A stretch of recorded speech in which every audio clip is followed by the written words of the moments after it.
Bismillah ar-Rahman ar-Rahim.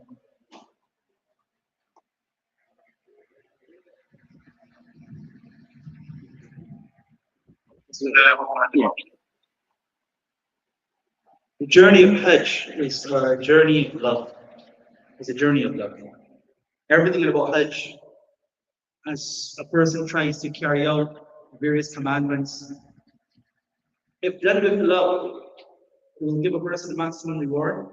And inshallah, the slight difficulties that a person may be experiencing or potentially experiences, or that may seem to be difficulties, inshallah will seem to be nothing. Salah is an ibadah which we use our bodily organs, what we can call a physical ibadah. Then zakat is an ibadah that we spend money, so it's a monetary ibadah. Hajj combines both. It's the physical, because the person has to do acts of, that are physical. You have to walk, you have to run, you have to lay down, under the stars in Muzdalifah. You have to go out of your comfort zone and sleep with many others under the tents of Mina. And it's also monetary, because subhanAllah, you're paid by the hefty sum now to get to Hajj. In the past, many of our scholars say, many of the people of the past, who scholars, people of the past, when they had to go for the Hajj journey, remember in the time before planes, and I've read some of the incidents of and the stories of some of our pious predecessors, that they were set up on the first of Ramadan. The first of Ramadan, they would be boarding the ship. Then they would pray. There was one scholar. He realized that there was no ship. So he would have known some parts of the Quran. So what he did was every day he learned to memorize one juz, and he would read out for everyone on the ship. SubhanAllah, in Ramadan, he completed his Khatam Hafiz. But that was the norm. You would board just about Ramadan. By the end of Ramadan, or just a little after, you would reach Jeddah. Then generally they would go and perform an Umrah. Remember, there are no taxis and there were no real no trains. It was camel. So on a camel now you would go to Makkah. Then you had to look for your own lodging and your own food and all of that. Then you would go then to Makkah. Then from Makkah, then you would go to Medina, because Hajj season hasn't started yet. You would spend a good bit of time in Medina and then come back for the Hajj. And after Hajj, sometimes you go back to Medina, then go to Jeddah. By Rabiul Awwal, you would get home. So the nearly 6 months it would take. SubhanAllah, the journey is much easier today in the sense that in 3 weeks' time, I know there's some people who go 5 days. Get in the plane, get there, do their 5 days, and then maybe you just go for 1 day or half a day in Medina and then back home. Right? Allah's created also peace for us. Yes, nowadays there's a bit of a challenge. There's a bit of a challenge in terms of the Nusuk app, and you have to upload this and upload that, and you have to, and it can be seen, it can be a bit daunting. The essential thing is that in all of this we see it as a journey of love.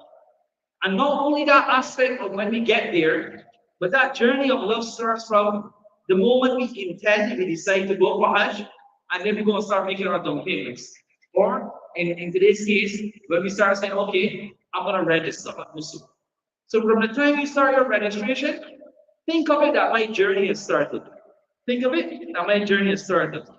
And then, when you have that in mind, whatever issues that may pop up, you're going on to something, you're tapping, or then you hear the call from your brother or whoever the Torah advisor is, oh, so you don't get through this installment, inshallah, next time you're going to get through. What happens?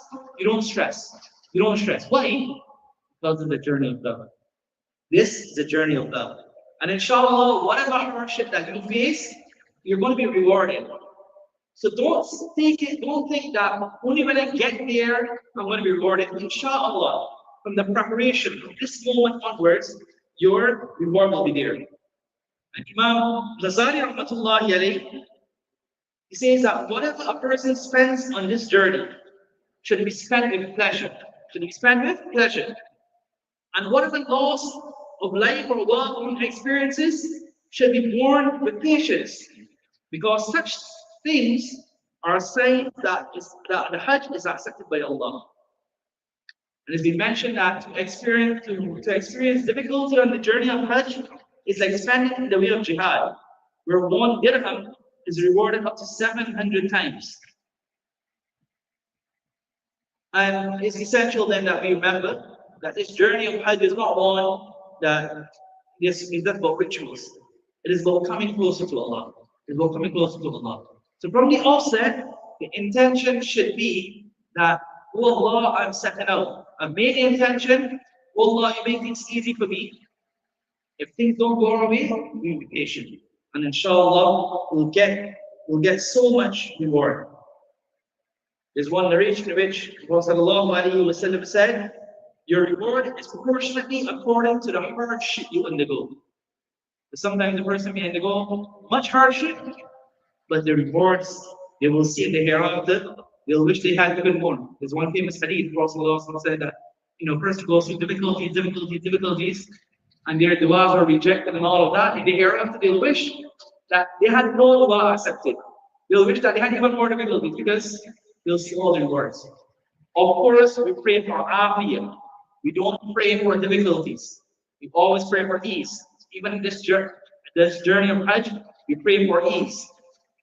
Any difficulties coming our way, we bear it with patience. We bear it with patience. This journey, as I said, is one of love.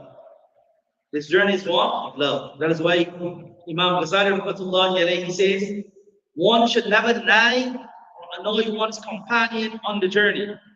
Instead, one should be soft-spoken, friendly, and brotherly. So the same goes for when you're sitting out and you're discussing with your tour operator. Remember, a tour operator was taking a group of, say, 30 even, or 50. If 50 people are challenging each time, it becomes so hard, right? It becomes so hard. Remember, we want ease because we're living in a day and age that we want instant results, right? You have instant coffee, you have instant this, you have instant that. You just want instant results. Just remember, inshallah, things will come together. And you bear with patience. You have a smile on your face. And you keep making dua. Oh Allah, I've made the intention, now we'll make the journey easy. And inshallah, with this in mind that you're going for Hajj to connect to Allah. You're going for Hajj to gain from the fact of Allah, to fulfill that important obligation as upon you. Inshallah, you'll be rewarded greatly. There are some scholars, it's been mentioned, Ali ibn Shu'ayb, he came walking for Hajj from Nisapur more than 60 times. Bhula ibn Hakim, more than 50 times he went walking from Makkah for Hajj. And it says that Qadi Iyad Rahmatullahi alayhi, he writes that he was a saintly man who traveled the entire journey on foot. When people asked him the reason for undertaking this journey on foot, he said, when a slave has run away from his master, is it suitable that he returns to the master on foot or on horseback? Had I the strength to present myself before Allah traveling on my head, I would have done so. Right? That was love that these individuals had. They had a lot of love. They wanted to go and see the Kaaba. And Allah take us there over and over and over. May Allah grant us death in Medina to Munawwara, in the blessed land of the Habib sallallahu alayhi wa sallam. But they prepared themselves. They understood that this journey is not just about finding fulfilling the rituals. It is about love. It is about love. Replying to our beloved. And inshallah, we end with a message of hope that there was one scholar. Sorry, one scholar, he says, I performed Hajj 60 times. After that, I once sat in the Hatim, reflected on myself and all those pilgrimages I've been for 60 Hajj. And I was wondering if they have been accepted or rejected. I fell asleep and I had a dream. And a voice said to me, do you invite anyone to your house except those you love?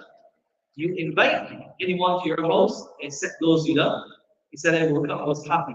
And inshallah, my all the Hajj carried out will be accepted. So inshallah, those who step started this journey and started the process. May Allah Ta'ala make it easy for you, take you there safely, bring you back safely. Remember, it's a journey of love.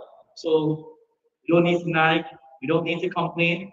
You turn to Allah. You turn to Allah. Inshallah, Allah Ta'ala will make this easy for us, grant us from the bounties of the blessed land. And Allah Ta'ala take me as well, take you as well, take all of us. Ameen. Sallallahu alaihi wa sallam.